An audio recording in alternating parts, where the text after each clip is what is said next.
Hi everyone. Um, we're back for day two. Um, just drinking my coffee. I kind of had a late morning. I slept in a little bit because it's rainy today. Um, let me tell you?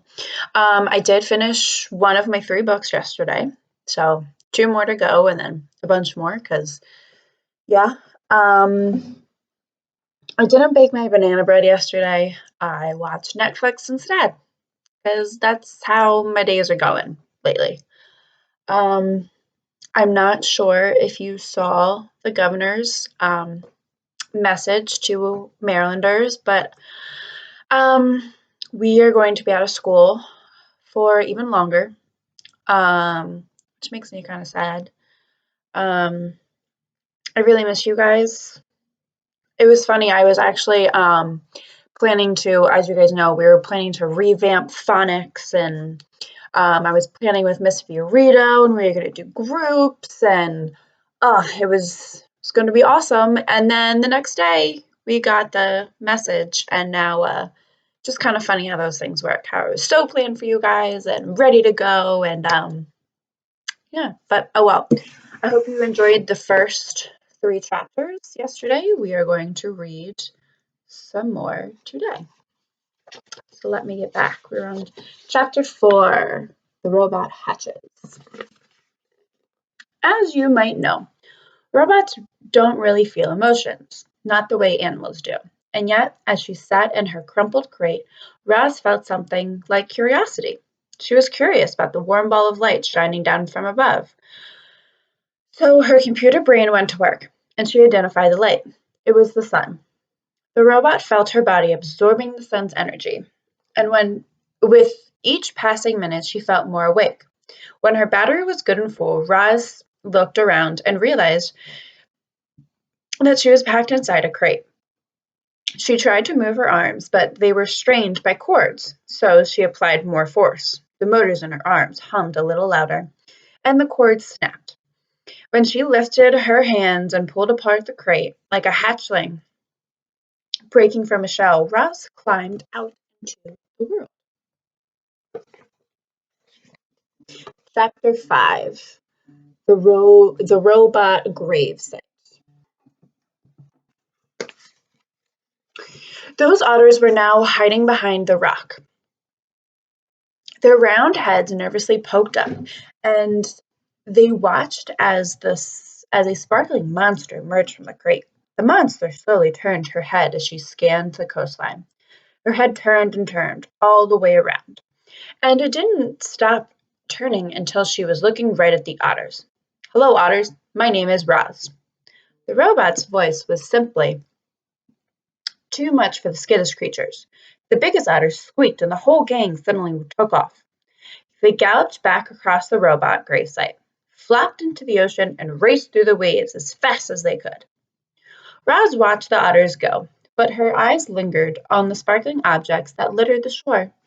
The objects looked strangely familiar.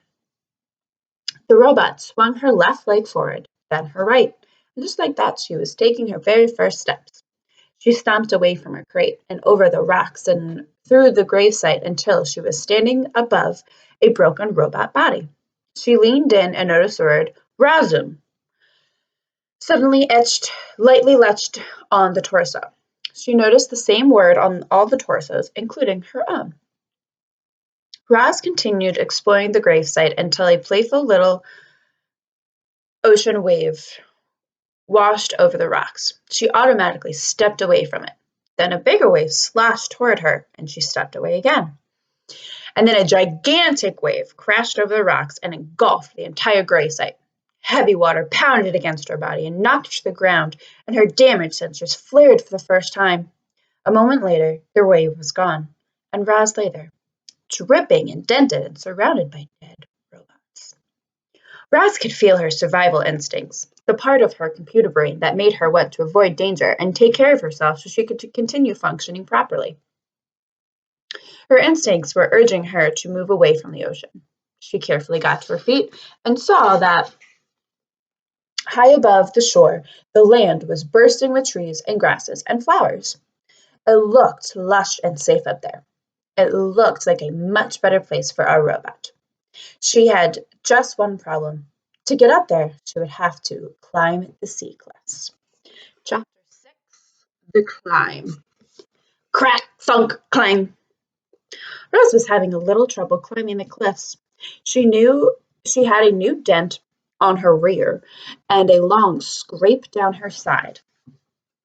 And she was just about to get another ding when a crab scuttled out from under a piece of driftwood. The crab looked up and immediately showed off his giant claws. Everyone was afraid of his claws, but not the robot. She just looked down and introduced herself. Hello, crab. My name is Roz. After a brief standoff, the crab cautiously backed away, and that's when Roz noticed how easily he moved over rocks. With his wide stance and his gripping feet, the crab could claw up and down any rock face. So Roz decided to try out his climbing technique. She spread her arms wide and clamped each of her hands onto the cliffside. She jammed one foot into a crack and lifted her other foot onto a narrow ledge. And just like that, she was climbing. Roz moved awkwardly at first. A chunk of rock crumbled in her hand, and she had trouble finding footholds. But as she climbed higher and higher, she started to get the hang of it. Seagulls squawked from their cliff nest and soared away when the robot came too close. But Roz paid them no mind. She was focused only on getting to the top. Up and up and up she went, methodically climbing the past nests and ledges and tiny trees rooted in the cracks. And before long, a robot felt the soft soil of the island beneath her feet. So there she is, climbing away. And there's our little crab. And those are our 3 chapters. So we will start here tomorrow, chapter 7, The Wilderness. So I'll see you guys tomorrow. Bye.